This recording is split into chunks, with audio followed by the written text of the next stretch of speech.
Hello there, my name is Andrea and I help fix your English so that you can speak with confidence in professional settings. Today we're going to be looking at 5 simple but powerful strategies to help you speak with more confidence in English. Whether you're joining meetings, sending emails, or just having quick chats with your colleagues, these tips are going to help you. So grab a pen or open your notes app and let's begin. So the first is to embrace mistakes. Let me give you a story about this so that you can understand this better. So this is something that the majority of my students suffer from, and that is the fear of making mistakes. That prevents you from talking in meetings, to talking to your colleagues, to making relationships or sharing your experience. It means that you're quiet when maybe that's not even your personality in your first language. It's not good for you. It's also not good for your company. Sometimes it's because you're not understanding what's going on, but not all the time. A lot of the times it's to do with you having that fear of making a mistake. But this is the thing. Everyone makes mistakes. Even in your first language, you make mistakes, you use the wrong word, you correct yourself. This is something that as humans, we deal with on a daily basis. The key is to treat mistakes as steps in the learning process.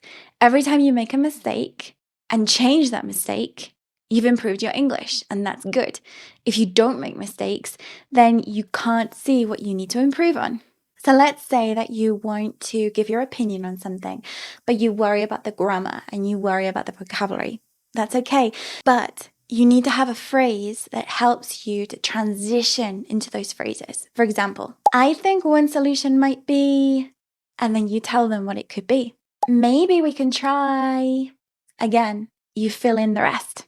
It's more important to speak than to be perfect. And generally, that confidence comes after you start speaking, not before. The second strategy is to use set phrases. An amazing shortcut to sounding more natural is to use the phrases that native speakers use. Now, I would suggest that you listen to the people around you, especially those that are native English speakers. Listen to the phrases that they use. How do they start presentations? What kind of words do they use? These phrases that sometimes change from industry to industry really help you sound very professional and more natural. Here are a few that are useful for meetings. Can I just add something here? And then you say what it is. That's a great point. I'd also suggest, and then you fill in the rest. Let's circle back to this later. So this would be if you were leading the meeting and you were able to say what would come first or later. Circle back to it means that you'll go over that at a later time. Now for emails. I hope this email finds you well. Do let me know if you have any questions. Start collecting phrases like this now, from this moment. Check the phrases that your colleagues use in emails, in meetings. Note them down. Double check them online to make sure that they are real phrases, that you're not mishearing something. And then make sure that you note them down. In an application is the best. There's lots of different note apps. But if you prefer, you can write them down as well. The key to this is to have them in categories. And also to use them frequently, add to them when you can, use them again and again until they become second nature. The third strategy is to practice active listening. This is something that a lot of people forget, and that is listening. When you actively listen, you learn a lot. Active listening helps you to understand and respond better. What do I mean by that? When someone is speaking, for example, in a meeting, you clarify what they said. This can be if you understood it perfectly, or if you didn't understand. It's really important. So here are some phrases that you can use. Just to clarify, are you saying that? And then you explain it. Just to clarify, are you saying that we need to have this done by the 12th of this month? So what you mean is that I am the one that's responsible for this project. And then at the end, got it.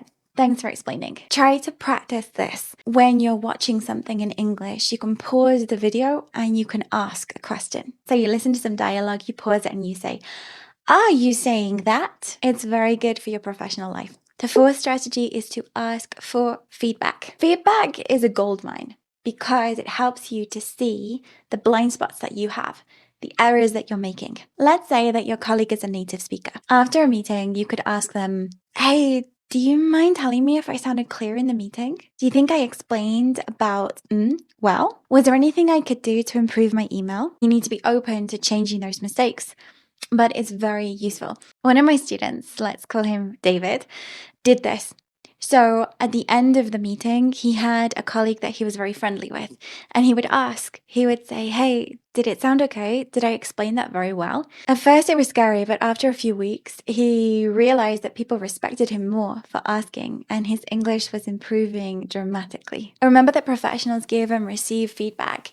It shows that you are serious about growth. The fifth strategy is to keep learning. Be consistent. Confidence is like a muscle. The more that you use it, the stronger it gets. Here are 3 quick ways to keep improving. The first is to set goals.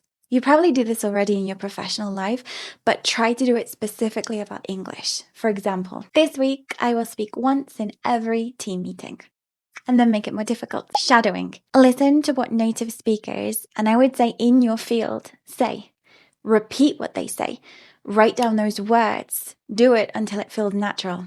You can do this with podcasts or TED Talks or even meetings in your own company if you're allowed to watch recordings. The third is to join a speaking group or to have a tutor. Having regular speaking time, especially ones where they give you corrections, are incredibly important. So which strategy are you going to use first? Remember that we don't just learn English, we use English, and that's what makes us improve. If you would like to have one-to-one personal lessons with me, please contact me and find out my availability, and subscribe, like, and I will see you in my next video. Have a great day. Bye.